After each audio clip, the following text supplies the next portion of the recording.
Two governments in peril. The US shutdown enters day 2 and no sign yet of when or how it will end. And Italy on the brink too. Can Prime Minister Enrico Letta persuade Silvio Berlusconi's party to back him and save his fragile government? Let's get straight to Patrick Moonen, Senior Investment Strategist at ING Investment Management. Thank you for joining us.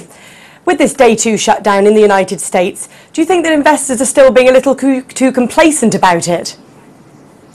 Well, indeed, you may think that investors are complacent for the time being, and that's because a government shutdown is not costing very much output to the economy. We estimate that it cost approximately 15 basis points if the shutdown lasts a week.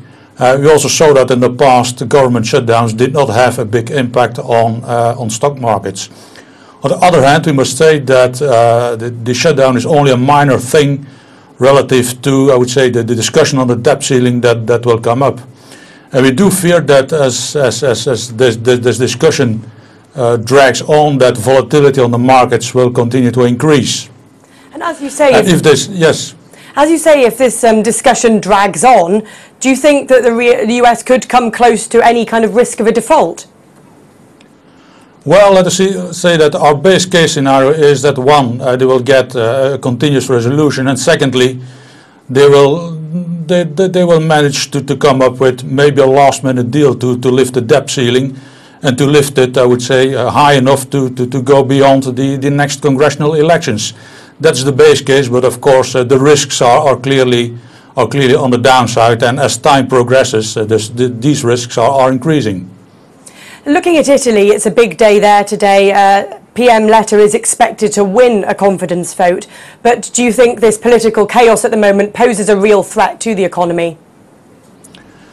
Well, let me say that Italy is used to political instability, so it's a little bit a return to the past.